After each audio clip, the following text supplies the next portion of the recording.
Welcome back to the Puck Bunker. I'm Rocco Zappia, joined as always by my co-host, the man who invented the iPod Mini, Darren Boyce. And today we are joined by writers and contributors for Black and Gold Productions, Tom Calautti and Jack Studley. Guys, thank you so much for joining us. How are you doing this morning? Oh, it's going. It was a night and now it's a morning. Hey, that's okay. There's no such thing as too hungover for hockey talk. So continuing with our series of trying to kind of, get team coverage done and dive into the state of the franchise and the state of their prospects. As mentioned, today is going to be all things Boston Bruins. So let's start off with a season recap, 2024, 2025. Tom, I'll start with you. What were your thoughts on the Bruins this past season? What did they do right? What surprised you? And kind of what are your thoughts on where they finished up? I think 2024-25 for the Boston Bruins was the year of everything that possibly could go wrong went wrong. I mean, I think we should have known. It should have been a pretty clear harbinger early on in the season when Elias Lindholm isn't present at the second day of training camp. And, Jim Montgomery at the time talked about, maybe him tweaking something. They tried to downplay the injury. And then we find out after the season, he hurt his back before the season even started. So, I mean, you look at just the amount of injuries that piled up. You have him getting hurt. You have Charlie McAvoy getting hurt. You have Hampus Lindholm getting hurt. The season was defined by those injuries. And then I think you had a little bit of a regression to the mean. I mean, Charlie Coyle put up 60 points, 20 goals in 2023-24. You didn't get that out of him. Pavel Zacha was a 60-point guy technically a year ago. You didn't get that out of him. Trent Frederick was a 17, 18 goal scorer. You didn't get that out of him. So when you combine the dysfunction that was off the ice, the Jeremy Swayman contract, Jim Montgomery not wanting to be there, the injuries and the regression to the mean, you have a season where you finish with the 7th overall pick. That's just how it goes. You can't have that much go wrong for you and expect to be successful.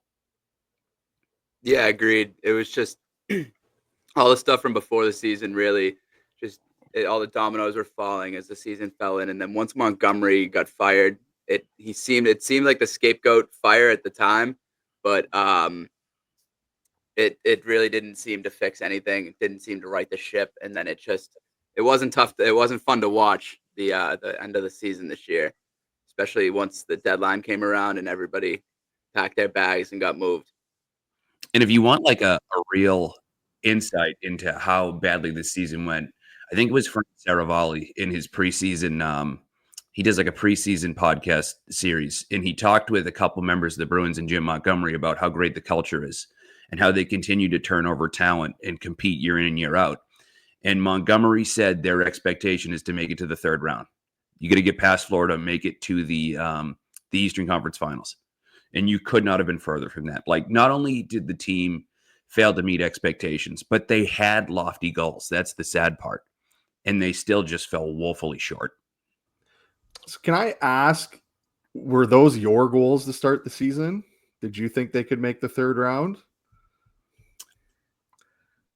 Jack, you can go first on that one. I gotta. All right, yeah. I mean, that's what you want to see every season, but Florida was the tough one to get by. I think that was more the goal this year, was to beat Florida, get there and beat Florida, and then everything kind of will come after that. That's the first step. I just feel like everything they did in the offseason was to combat Florida. You add Elias Lindholm, who's a legit top 6, I won't say first line center, to try to combat Sasha Barkov. You add Nikita Zadorov as an enforcer on your back end, and you expect, a guy like Trent Frederick, a guy like Morgan Geekie to take jumps.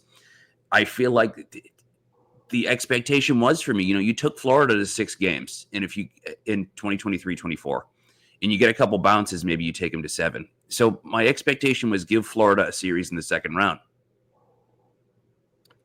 And that's kind of tough because, I mean, the second round, by the time January rolled around, that kind of became a bit of a pipe dream. Now, Boston did some serious unloading, and obviously, they give up Carlo, they trade Frederick, but the big one, look, I'm a maritime guy. My family's from Halifax. I've got a lot of love for the little rat in my heart, Brad Marchand. He left he went to Florida, the team that you guys were gearing up to try to beat, ends up kind of doing one of these at the end of the year with the Stanley Cup there for the second time in his illustrious career. And then signs for 6 more years. He signed actually through retirement, and not just NHL retirement, through his old age pension. That's when his contract expires, I think, when he hit 65 or a second grandkid. I forget what the condition was, but it's a long deal for an older guy. Now that we know he's not coming back to Boston, what's his legacy there? And has he tarnished that all by kind of going to the enemy and helping them get over the hump? Tom, I'll let you start. I think we all got to the point where we knew once Brad was traded that it was over. There were a couple people kind of clinging to the idea he might come back in free agency, but with him being a captain and all that, it'd be strange. So I don't think his legacy is tarnished. I think now he's kind of looked at as a Ray Bourque figure, a guy who the Bruins set free in a time where they're not contending to go chase a ring and add to his legacy. He's always going to be an all-time great Bruin to me, and I think a lot of fans feel that way. And I was happy to see him win. You know, it's tough to watch Florida dominate the way they have, especially with what they've done to the Bruins, but you can't not be happy for Marchand. He's given his blood, sweat, and tears to that franchise, and I can't wait to watch him get inducted into the Hall of Fame one day. Yeah, totally agreed. It felt like a Ray Bourque situation. It took a little more time because it was Florida and not Colorado. But seeing him with the cup this year, everybody from who I talked to up here was pretty happy to see him win the cup. A lot of friends of mine, family and stuff. So it was good to see him win in the end. Now, a question I have, we were going on that you guys unloaded a lot at the deadline. Were you happy with those moves? Were you happy with what they got in return? I mean, it does look like they have, their pick pool is a lot better than it was, and they are in need some new blood in the prospect pool. So were you happy with the moves that they made? Yeah, I think, for an embattled GM who's had his ups and downs, Sweeney did great at the deadline. I mean, you get a second-round pick and a fourth, plus a defensive prospect for Trent Frederick, who I think had under 10 goals at that point in the season. That's a great return. Brandon Carlo, who Leafs fans have already turned on, if Twitter tells you anything. You get a first-round pick in Fraser Minton, who looks like he could be a real solid bottom six center. The Charlie Coyle trade, I mean, the fact that you got Will Zellers, who put up 44 goals in the USHL, a second-round pick, and Casey Middlestad, who, whether you like him or not, you needed a rostered player for a guy who was in Colorado for 6 months, including the offseason before he got traded. All those deals were really great for Sweeney. The Marchand deal is the one that gets criticized the most because you should have gotten more for him. But, at that point in his career, you're going to set your guy up. You're going to do him a solid. You're going to make it so he can go somewhere he wants. So I don't mind the fact that maybe they didn't get complete value on Marchand, but they cleaned up with the other deals. They sold off from the middle of their roster. They peeled away pieces that really aren't going to be there for the future. They added draft capital. They added assets. I mean, it was kind of a textbook trade deadline for a team that's entering a rebuild or a retool, whatever you want to call it. Yeah, one deal there that also sorry. I wanted to just add the Justin Brazeau trade was another one I loved. You kind of pulled a guy out of the middle of nowhere with Brazeau, and you got a decent return on him. I know the Bruins didn't end up keeping Lauko, but having him back at the end of the year there was that he provided a presence to the locker room, that familiarity. And then Husnudinov, I love Husnudinov. He's here for 2 more years. I think there's a chance in a more in a bigger role for him here in Boston. I like that. The thing with the Marchand trade, my kind of take on it, you're showing there that you're going to take care of your guys, I think. And okay, maybe you want to get another asset or maybe a bit higher quality of a return for a guy who obviously proved to be pretty valuable in a cup run. That says to the league that, hey, you're a longtime Bruin.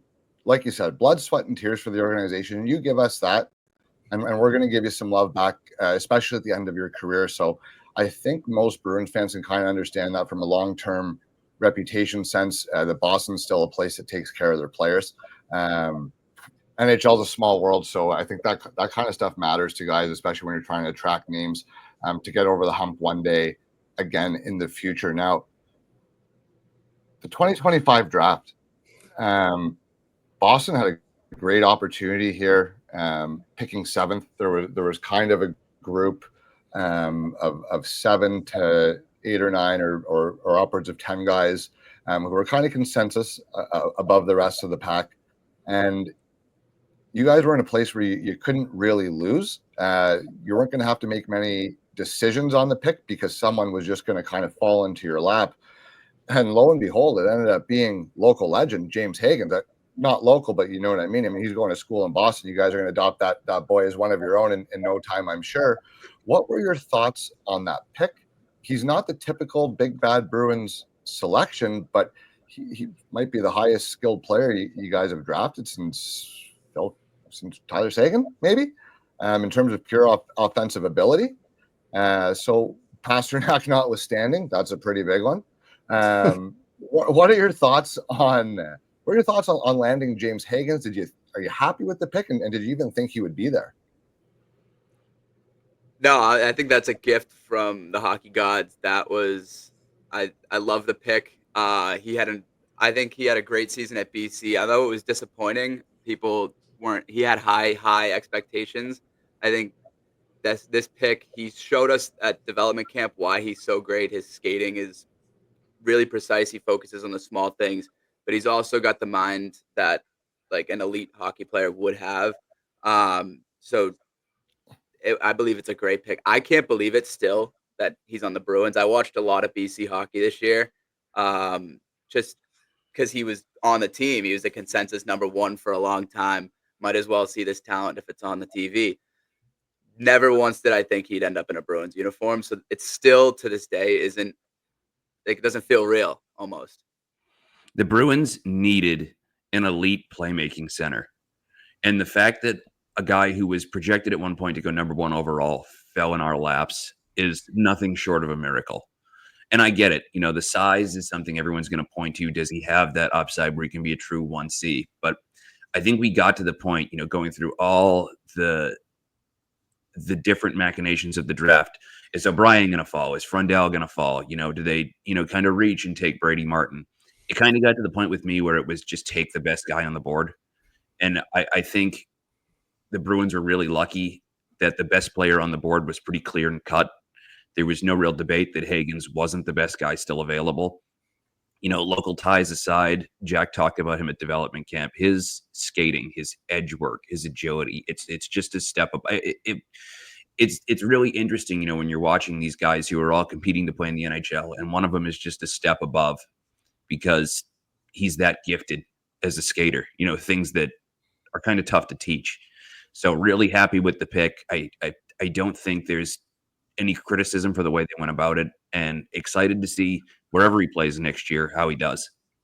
So just to play off that, is there any kind of talk of where Boston wants him to play next year? Like, do they want him to come to camp? Like, do they want to give him a shot to make the team? Is he going to go back to school?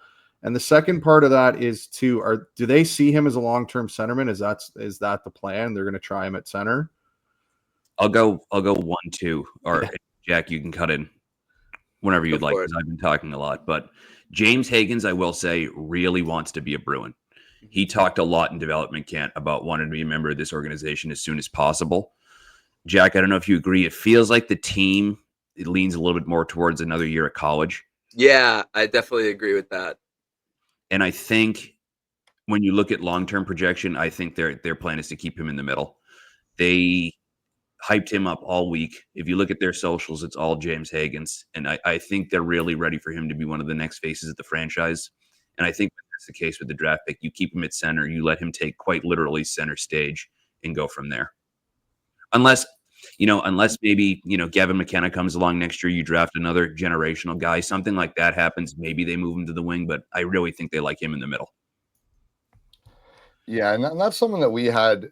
We ended up ranking him 5th on our final rankings just because of what you mentioned, the size being the biggest concern. And we do have some some debates there about whether we think he's going to end up on center or on the wing. But I think at 7th overall, you're thrilled either way, because at worst case, you're getting a first line winger, and best case, you're getting a first line center, and you know, the other option between you, you're getting a number 2 center there. So either way, at 7th overall, you guys are thrilled. We both felt it was borderline criminal for a guy that talented to fall to 7. I mean, I think we're looking at a 90+ point player. You look at someone like Jack Hughes. I think that's what he's going to end up being, 90+ points in his prime. Our comparable was Phil. That's what we thought. Like, Phil was Phil. So yeah. But like, if that's what you end up, I mean, you're pretty happy with that, right? Jack Hughes might be another name that has some similarities there. Although, I mean, I don't know that I don't like Hagens better at the same age. The one thing about Hagens' fit with Boss is they're going to give him every opportunity, it looks like, to play center. Like, there's not a lot in the prospect pool to challenge him there. Like, they're going to give him that opportunity, I think. So it's a good landing spot for him just in general. I mean, I think it's a good fit for both sides. Mm-hmm. Now, what did you guys think of the remainder of Boston's draft class? I mean, you got Will Moore, product of the National Development Team program, in the 2nd round, and a couple pretty interesting picks there with Cooper Simpson and Vasek. What name am I going with? Blanar. Mm-hmm. Yeah. Go ahead, Tom. Yeah, Jack has a thing for Vasek Blanar, so I'll let him talk about him. He was on that pick from the second it happened. He did some incredible online digging to get some background on him. But Will Moore, I will say, I really liked at camp. He's big body, and you can tell he hasn't filled out yet. He's got some growing to do, but he's just gifted with size. Really good hands. He's a really good facilitator. We saw that in the 5-on-5 scrimmage at development camp, just the way he always has his head up, is able to hold on to pucks and extend plays while looking for his teammates. And Cooper Simpson was kind of the standout of the last day of camp. They do this, they split the development camp prospects into 4 groups, and they do a in-zone 3-on-3 scrimmage. And Cooper Simpson was the leading scorer for the team that won. And when you look at some of the prospects that were on that team, there were a couple of camp invites, a couple of overage college guys. So it's not like he was playing with James Hagens or anything. And really, Simpson, the way he can shoot, the way he creates time and space, he just has like a natural gift for knowing and how to be an offensive hockey player. There's some work to do on the defensive side of the puck, but for somebody who's only played American high school hockey, only 9 games in juniors, I was really, really impressed with just how gifted he is offensively and how much of a knack for the game he has. And with that, it's time for the Blanar talk. Yeah, this Vasek Blanar, it was kind of on draft day. It seemed like an off the board pick. Didn't really know, you couldn't really find too much about him, but he's 6'4", he's 183. He came in and he was one of the best defensemen that the Bruins had at development camp. He's got really high offensive potential. He could skate around. He was making moves and putting pucks on net that like you would think a forward would do. He looked really, so he's got a lot of raw talent, and he's going back to Sweden to play in the U20 for HV71. And he told Adam McQuaid, my favorite part about him is he told Adam McQuaid, the development coach, that he hasn't really worked on his defensive game. He's a defenseman. So you kind of think that would go there, but he's got some work to do. He knows that he wants to model his game like Mo Sider. I think there's a lot of talent here for a pick that the Bruins social media team couldn't find a picture for him. And it was just the TD Garden ice when we drafted him. I think this could have been one of the diamonds in the rough in this draft. Yeah, he really, his skating compared with his size reminded me a lot of Mason Lohrei. He had just the puck moving gifts he had at that age was really good. And his defensive instincts, like Jack said, for a guy that has not been coached up or focused on defense, in those 3-on-3 scrimmages, his stick was always in the right spot. He had good anticipation. He was, besides James Hagens, he was probably my favorite player to watch at Dev Camp. Mm-hmm. Boyce, you had something? Well, the only other one I wanted to add is your late round Russian pick, Karl Yemelyanov. Of course. Well, I really like the Russian players. He's a very smart guy. Like, he is a very smart player. I thought that was actually kind of a savvy pick for them because he can skate a little bit. He has some offense. And for a late round guy, he seemed to have some upper end ability that maybe you wouldn't be able to find in that spot. I guess my question is, does Boston tend to have, good scouting in the Russian area, or is that because kind of more of a shot in the dark? Like, do they have a guy there that they're just, they can take shots with, I guess, per se? I don't know off the top of my head if they have a great Russian scout. They haven't had a great relationship with a lot of the Russian players that they've drafted or acquired in the past. Like, I don't know if you guys are familiar with the Alexander Kokolechev saga, where the Bruins Claude Julien just wouldn't play him, and he went back to Russia. They had a similar situation with Georgi Merkulov, who's current. He's been a point per game guy in the AHL for 2 straight years, and he's played 10 games in the NHL. So I thought you were going to ask, do the Bruins usually draft well in the late rounds, which I would agree with. But I don't know off the top of my head what their connection is with the Russian area, and if they have, any insider information or great scouts over there. We always find, or we seem to find, that there can tend to be some pretty good value there in Russia, especially the last few years, with no one really traveling in and out. Interesting prospect. Now, you mentioned this earlier, and something that I wanted to bring up, like, the Bruins have been kind of in go for it mode, trying to hang on to the Marchand, Bergeron, to an extent, Krejci window. So the prospect pool is fairly depleted here, and they're just getting started, kind of adding to it again. You guys took last year, though, a pretty raw and interesting player in Dean Letourneau. I'm curious as to what the thoughts are in Boston right now in regards to how his development has gone and kind of where he stands within the organization now. It was with the Ullmark pick, Rocco. Yeah. Thank you for that one, guys. By the way, he's been excellent for us. Yeah, that's a terrible trade on our end, looking back on it. But I really like Dean Letourneau. I think there's, like you said, a lot of raw talent there. He's 6'7". He's a giant on the ice. And he spent this year at BC. So he made the transition out of Canadian high school. And he just, it was a big jump. He wasn't ready for it, and he was playing bottom 6 minutes. So he ended up with a pretty brutal stat line this year, if you're looking at it from just the stats. Towards the end of the season, he looked a lot better. He fit in more. He's kind of found his game, but he was playing with a broken hand. We found that out during camp. He looked a lot better during camp this year. He's got a dangerous shot, and he's only a year removed from a 75-goal senior year in high school.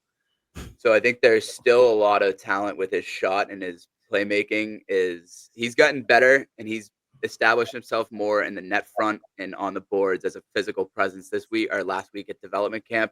And that was something that I was looking for Letourneau to provide.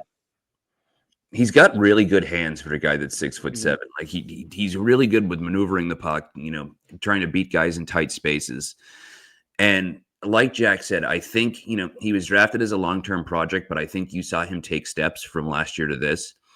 Is he ever, the initial comps were Tage Thompson. Is he ever going to be that? I don't know.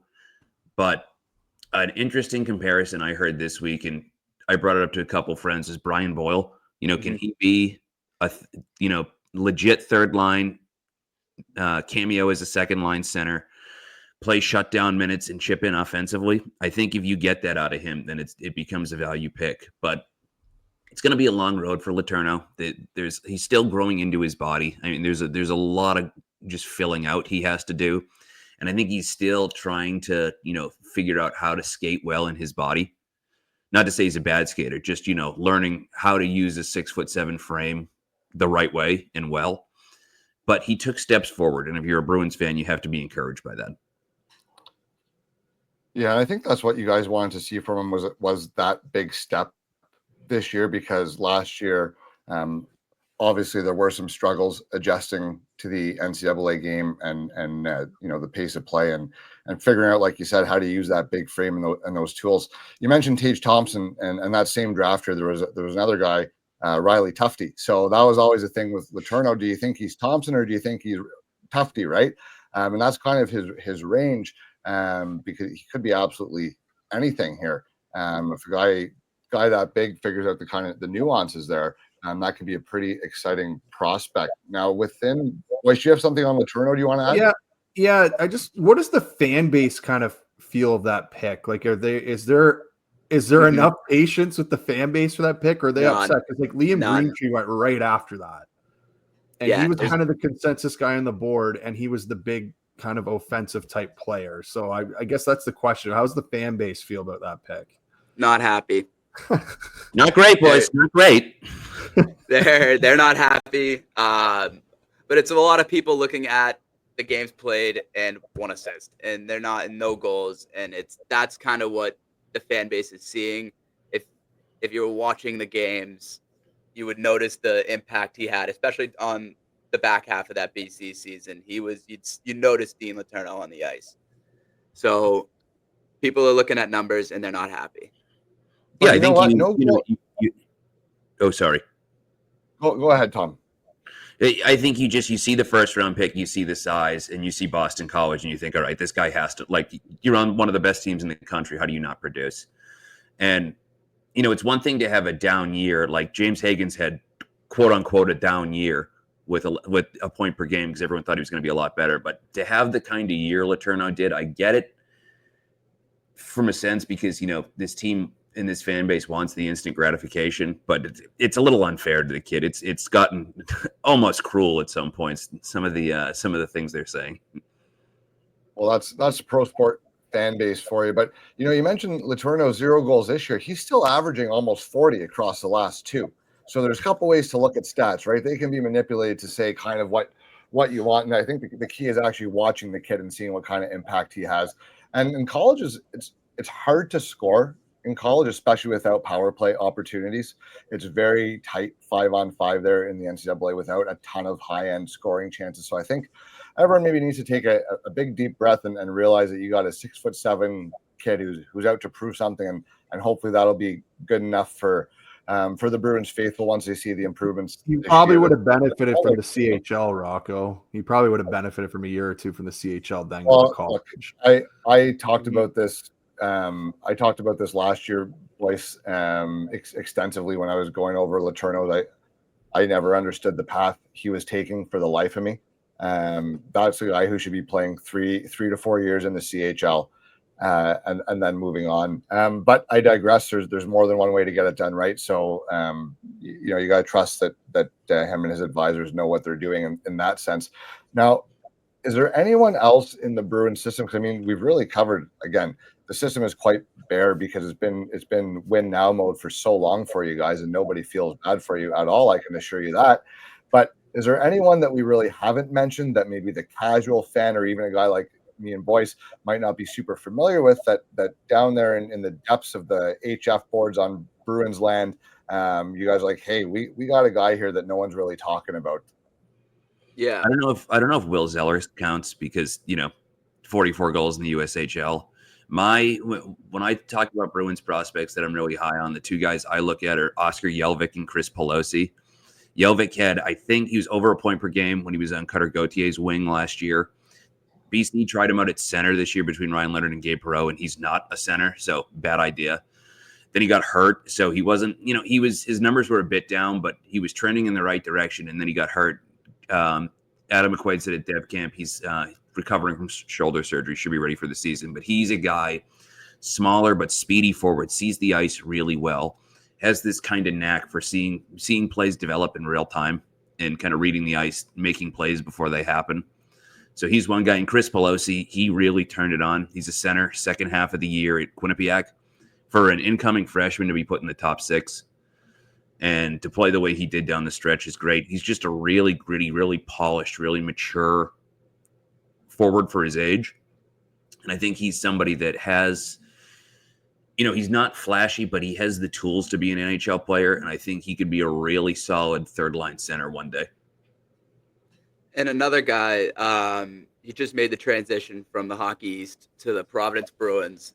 Don Zlochmelis is another guy that we have in the system who isn't really getting the spotlight. He wasn't at development camp. He's been playing with Team Latvia.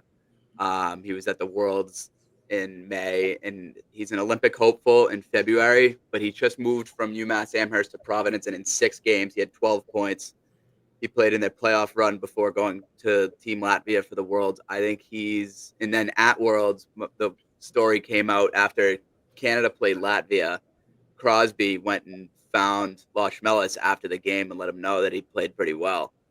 So you hear that from Sidney Crosby, it must mean something. But he's another exciting name that the Bruins will have at training camp this fall.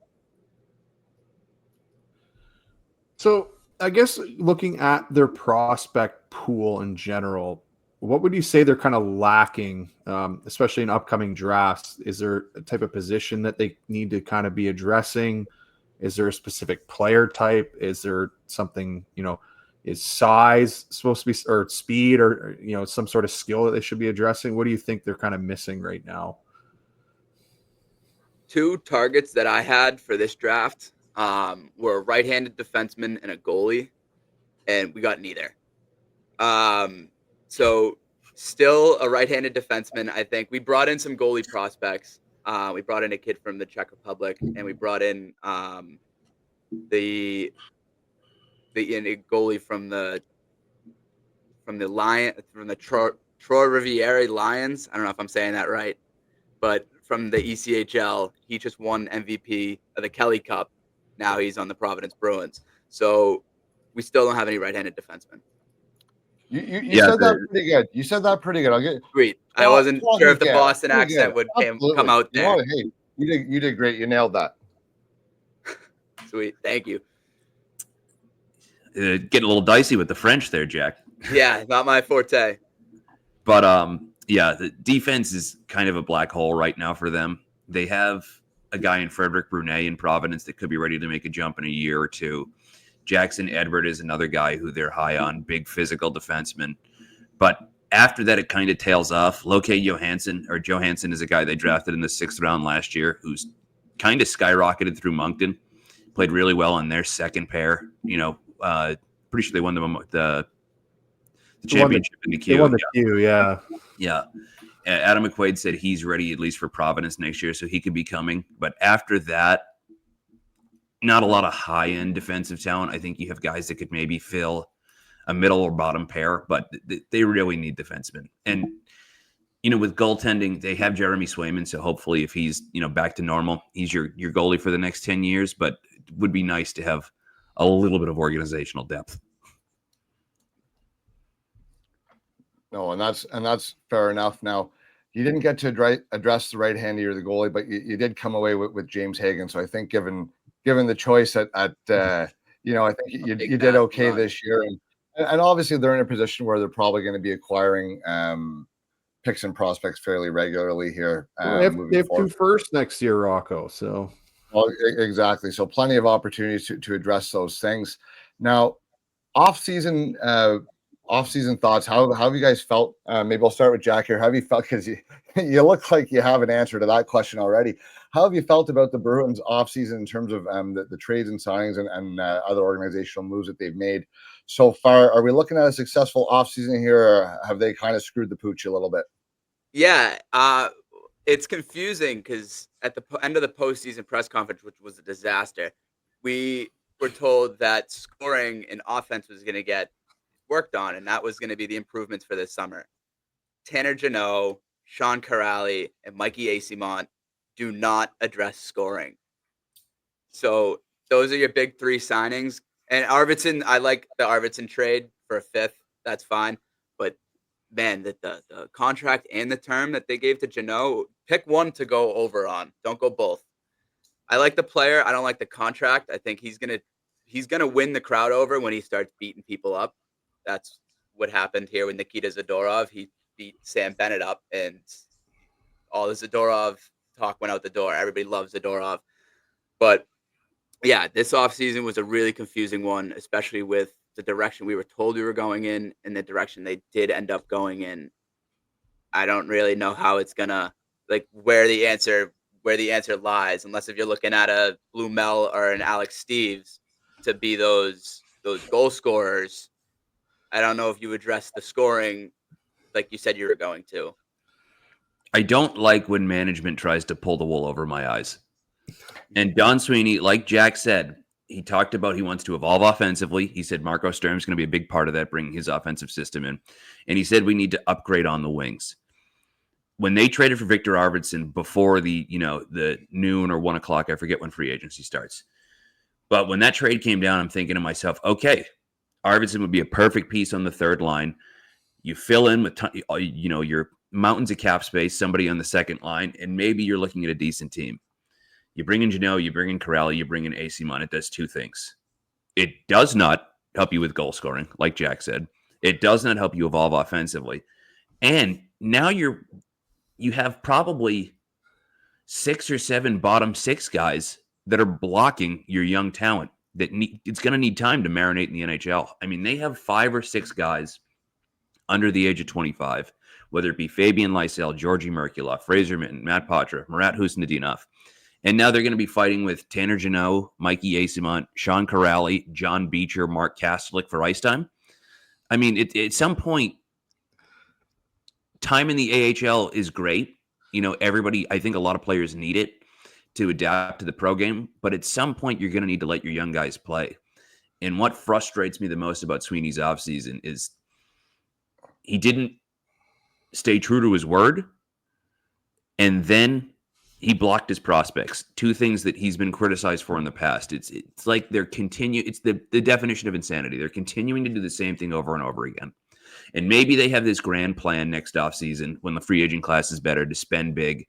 But, until I see it, get me a top 6 winger. It's all they need to, go from a cellar dweller to like a decent team. And the fact that they couldn't acquire that with all the draft capital they have with all the prospects is really frustrating.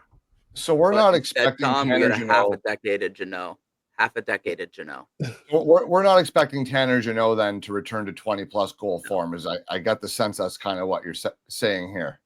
I don't think we are. I hope the Bruins don't. So could I ask something then? Is James Hagens that winger? He very well could be. So with Casey Middlestat having only 1 year left on his deal, I wouldn't be surprised if the Bruins either try to move him or if he walks and then they just slide Hagens right up into the 2C spot once if he goes to BC this year. But that's not a terrible idea. I do wonder if, because the Bruins have been known to kind of ease their centers along, play them on the wing to kind of lessen the defensive impact of the game, because Bruins centers, you talk about Bergeron, Krejci, guys were defensively responsible. I do wonder if at the end of the season, and we're looking at March, right? Frozen Four is usually in March. Mm-hmm. After that comes along, they bring Hagens up and throw him on the wing. Because the thought again, so we'll be honest, our concerns with Hagens were if he had the defensive acumen to play center. But it does seem with this roster that they could insulate him a bit and he could play on the wing, and that might work better. And then he could get opportunities to play at center. You can kind of, they have professional centermen, and then they can kind of, work him in as the season goes along. So maybe maybe they're looking to put him on the wing, because I mean, he might be better than a lot of the other wing options you guys could get. So. Those are the faces of 2 guys who are really hoping they just drafted their franchise center. Well, I think they want to play. Like he might be their most offensively skilled guy other than Pasternak. So I think he could be for sure. Yeah, I agree. Now let's say that he goes 1 more year back to school, then comes towards the end of the season. And let's also assume that there's no blockbuster coming between now and training camp, and this is more or less maybe for a depth addition or 2, more or less the roster that you're going to have going into the season. What are our thoughts? Do we have expectations for this team, if any, or are we just kind of gearing up for a long year in Boston? I think the Bruins will tell you that with a healthy back end, good goaltending, and a gritty bottom six, they could sneak into the playoffs. I don't think their ceiling is much higher than that. You still have Florida, you still have Tampa in front of you. Toronto, even though they lost Marner, is still good. Ottawa, can they replicate what they did last year? Montreal's coming. I mean, that team is still young, but they're on their way. So, I think they're going to have to win a lot of games 2-1 and 3-2. And to talk about, bring back what we talked about before, doing the same thing over and over again. They tried to do that last year and it failed miserably. So we'll see. But I don't think they'll be terrible like they were this year. They really fielded an AHL roster towards the end of the season, but their ceiling is a wild card team. And unless you see a Washington Capitals-esque kind of skyrocket to the top, which I don't think is coming, that's kind of where I think they're going to exist, right on the middle of that in-out playoff line. Yeah, I definitely think they're going to be, just because of like the health going into it for next season. A lot of our like McAvoy and Lindholm will be back. That will be an improvement, and Swayman can bounce back. But I don't agree. I agree with Tom. I think the ceiling's a wild card team, if that. I think too with Swayman, like if he's actually at a full camp, they're not worried about this contract stuff. He should be playing better. Like I think he shouldn't be behind. So I think you can probably expect him to play a little bit better. Yeah. Newsflash, I really like him as a goaltender. So again, I'll give him a pass on that year. Do you think the new coaching staff could, influence them a little bit differently? You said they just kept trying to do the same thing over and over again. And, is this, is there going to be a kind of a change in the way that they play, or are you excited with the new coach just because there's a lot of noise last year with what was going on? What do you guys think?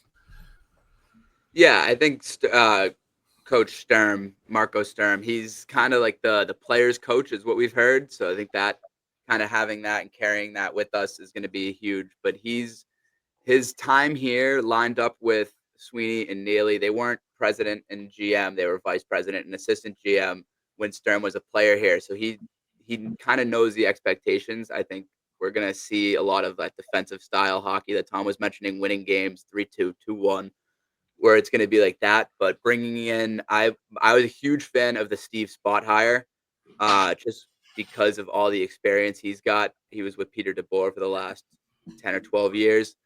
So, and he's gotten that, he's worked with those like high level offenses. I think that those two, and then the returning staff of Kelly, make sure Chris Kelly's on the penalty kill. Can't do the power play with him again. Keep Kelly off the PP. That he wasn't on it when he was a player. He's a penalty killer. He was great at that when he played for the Bruins. Let him coach it.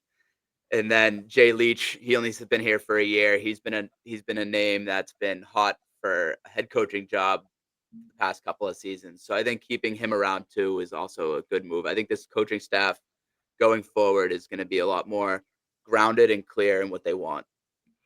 Chris Kelly was great in Ottawa too for a long time, but Yep. You're absolutely right on that. He was not a power play specialist in the NHL. That said, he was a phenomenal special teams player as a penalty killer. Hey, he was an OHL power play guy. I know that. Well, yes, that's a bit of a different animal there, Darren. I would go Knights, go Rocco. Another Knights guy. Darren Boyce, biggest London Knights fan going. So no surprise, we have to get a shout out to London at least once an episode. You guys mentioned that your kind of expectations, even with the new coaching staff and a return to health / return to form by some of your best guys, even if those things go right, we're looking at a wild card team that's probably not going to do much damage in the playoffs. You get to round 2, that'd be phenomenal. I think that would blow everyone's expectations out of the water. The management looks like they're trying to position themselves for a quick retool, and getting a player of Hagens' caliber is certainly one way to expedite things, because you can add him to your lineup in a top 6 capacity within a year or two. Is the retool good enough, or do we risk here falling into New York Islanders territory where you're just kind of shit, but not really every year? And you don't really have Calgary Flames would fall into that model as well. Vancouver Canucks, you're kind of there, but you're not rebuilding. You're not going to win, but you're not acquiring the true high-end talent you need, because you're picking between 10 and 15 every year. Is a retool good enough, and can they become a cup contender with the core pieces they have now? Or do we just need to call it what it is and say it's time to kind of blow this puppy up and go at it again? I think as long as you have a healthy Pastrnak, McAvoy, and Swayman playing to their ceiling, it can't really be a rebuild, because even last year, when you look at everything that went wrong, and before Don Sweeney sold at the trade deadline, that team was still, fringe. They were a couple points out of a playoff spot, but there was still, they were in the graphic for wild card race. Yeah, it was. We hadn't fallen out of that yet. It wasn't like a crazy thing that they could have made the playoffs. And so I think, although the team does lack the high-end talent you're talking about, and it's kind of difficult to acquire that in the when you're picking in the middle of the round, I just don't think rebuilding is in this team's DNA, and I don't think Don Sweeney has the leash to rebuild. I think once he enters a rebuild, his job is over. His contract is terminated. And so when you couple the fact that they do have three legit studs down the middle, or three legit studs at each level of the ice, combined with where Don Sweeney is, how the fan base views him, and probably how management views him after last year. Like, if the Jacobs family loves anything, it's money. And the fact that they couldn't really bring it in last year because the team sucked probably hurt their wallet. So when you look at all of that, I don't think a rebuild is in the cards. And I think they're close. I think they have the assets to maybe acquire somebody that could upgrade the roster. But if we enter rebuild territory, I'll say one thing. Management's going to look a lot different if they go back to the basement again. Now, is that the right decision? Yeah, I definitely think so. Kind of what Tom said about like having Swayman, McAvoy, Pastrnak. Like, it would be tough to kind of enter that, like, the official rebuild where you tear everything down. So I hope it's the right decision. We have the tools for it, and I think the Arvidsson pickup this summer reminded me of something that Washington did last summer in their retool, where they took the flyer on the guy that wasn't really working out in his last spot, bring him to a new spot. Hopefully it's this different change of scenery works for him. I mean, it's a good question, right? Because when you look at a lot of the elite teams in the NHL, they have guys that went in the top 5 and the top 10. I mean, you have Barkov and Ekblad in Florida. You have Nathan McKinnon and Cale Makar in Colorado. These perennial contenders are teams that have this elite talent drafted high in the first round. And it's a good exercise because, is trying to retool on the fly worth it, or should you just blow it up? But I feel like they can't. I feel like they do not have the ability to do that. So here's my question for you then. If they don't have the ability to, fully rebuild and it's a retool, like, is this the GM? Is this the management group that you trust to do that? We don't have an option. Yeah, we don't have an option. They extended Sweeney for 3 years, so the ownerships, they got trust in him. And I mean, before the 65 win season, I was already on the get rid of Sweeney boat, but he hasn't won anything. But then that whole thing happened. He kind of redeemed himself a little bit. There were some good moves made at this season's deadline. So I can put my faith in Sweeney in this, but not my full confidence. He's not a terrible GM. I mean, I think he saved his job both in the 60, whatever. I don't. That season's a black hole to me because of the way it ended. Yeah. But he saves his job that season, and then the next year you lose Bergeron and Krejci, and you make it to the second round against Florida. I mean, it's good GM work. And whether or not he got players playing over their heads doesn't matter. That's good GM work. He saved his job there. So they were going to extend him. The question about whether or not I trust him. He's put together good teams in the past, and you could argue. I think the question is this: do I trust him to get them back into the playoffs and make them maybe a wild card team or a 3, maybe a 2 seed? Sure. I don't know if I trust him to build a cup contender. That's my big question.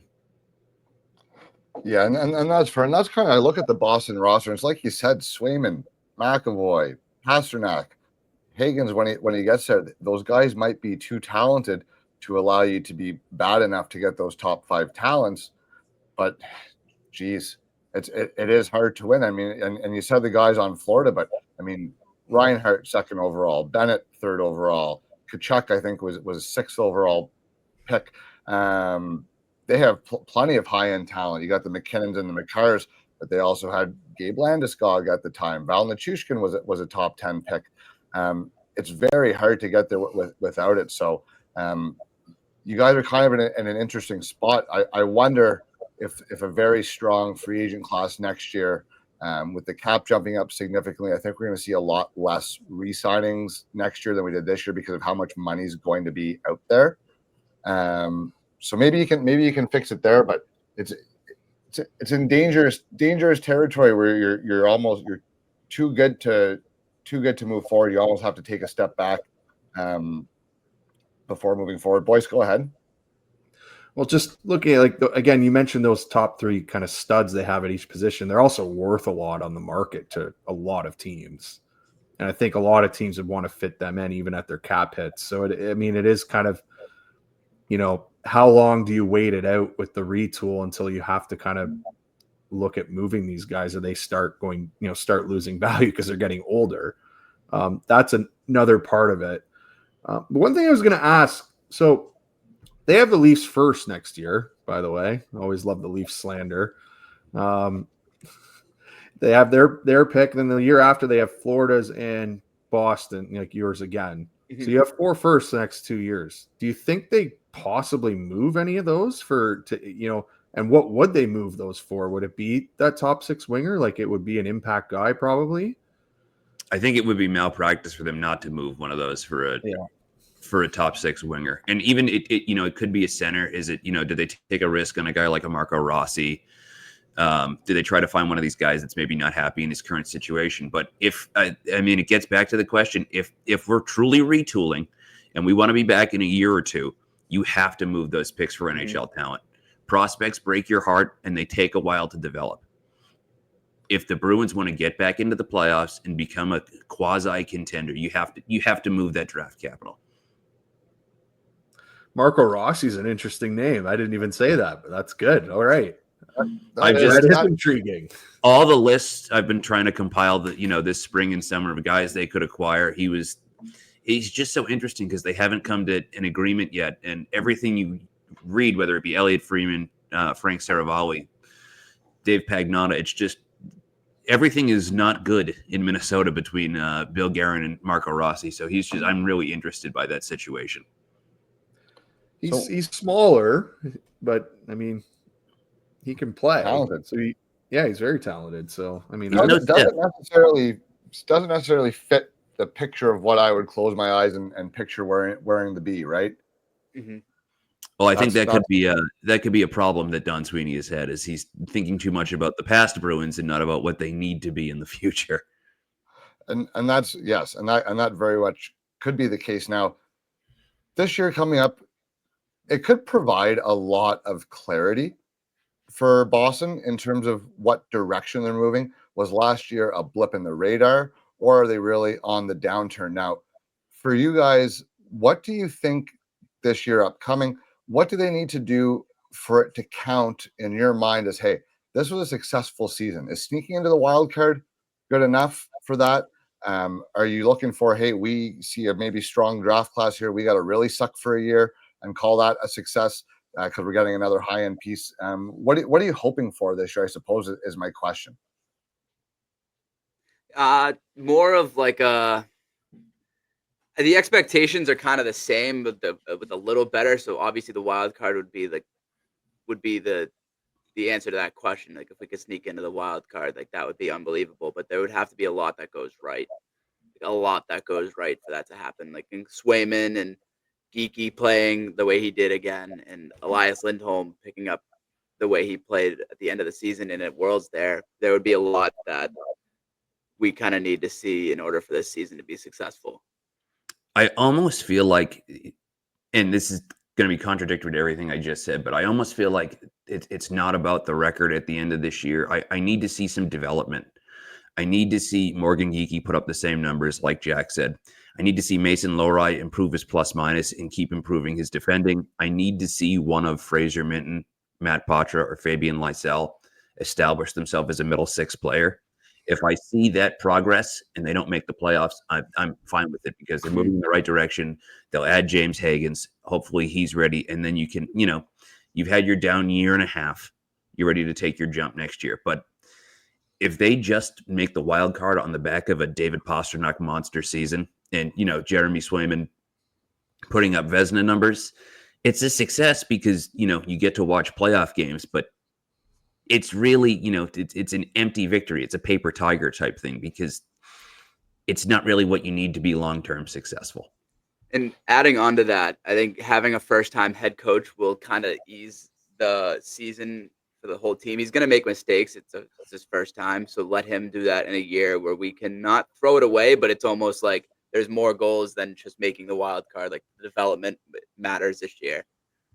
I got one more question. I'll turn it over to you, Boyce. Just to follow up, is there any appetite amongst the Bruins fans where you say, hey, we picked 7th last year, but a couple teams jumped us in the draft lottery. We maybe should have picked top 5. And if we suck just a little bit more, we can maybe get Gavin McKenna out of this too. Is there any appetite within the diehard Bruins fan base for them to try to take a stab at a guy who's coming in with this much fanfare? Or are you guys just like, no, we are Boston. We don't rebuild. We win all the time. Like, let's move forward. Jack, I don't know about you. I've definitely seen some people, at least on Twitter, who are just tank for McKenna. And yep. I think a lot of it's sarcastic because they're not high on the team. But, people are wary about what this team's going to look like because of the offseason moves. And so I think there is a section of the fan base that's like, hey, and I know this will probably be more difficult when you're in January and your team's under 500 and the season's already over. But I think there is a segment of the fan base that's like, hey, you know what? Good draft class. Let's kind of ride this train for a little longer and then get on the upswing next year.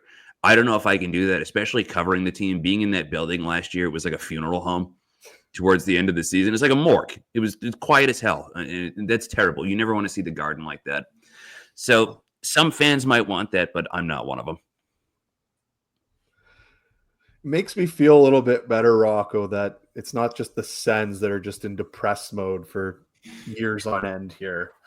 If there's one thing I've learned about pro sports fans, it's that out of an average out of a 32 team or a 30 team league, probably about 26 of them think their franchise is absolute dog shit at the moment. So it's nice. It's comforting. We lived through a long period of piss poor management in Ottawa, and we're finally turning the corner. So, but we do share that long-term pain of, okay, we're spinning tires here for quite some time. So wait, can I ask you guys a question? So when you hear Boston fans complaining after 10 plus years of contention, are you kind of like, oh, all right, guys, come on, take it easy, or do you? Shut up.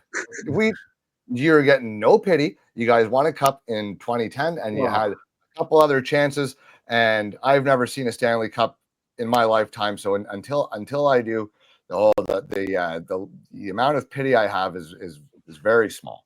It's not so much the hockey team; it's that every team in your city wins. That was going to. I was in college at the time. Going to a different parade every year as a 21-year-old. Yeah, it's pretty fun. How many of those do you remember? So the Patriots first won. I don't remember. I was only 5 or 6 when they won. I remember being up for the other two. I remember 2004 vividly. I would say everything from the Patriots, the Eagles Super Bowl, the one in 03 or 04, I forget. From that on, I remember vividly. Yeah, like no one feels bad for Boston sports fans. I'm a Raptors fan, so we at least won something. So I was happy with that. But the Celtics always win, so I don't hate on the Bruins, but the Celtics, Celtics fans, they bleed green, and they're just everything is awesome, and the team can go wrong. Hey, I gotta give it to you guys. Like jokes aside, Boston is, I'm sure you guys would say, number one, but undisputably amongst the greatest sports cities in all of North America, and debatably all of pro sports worldwide.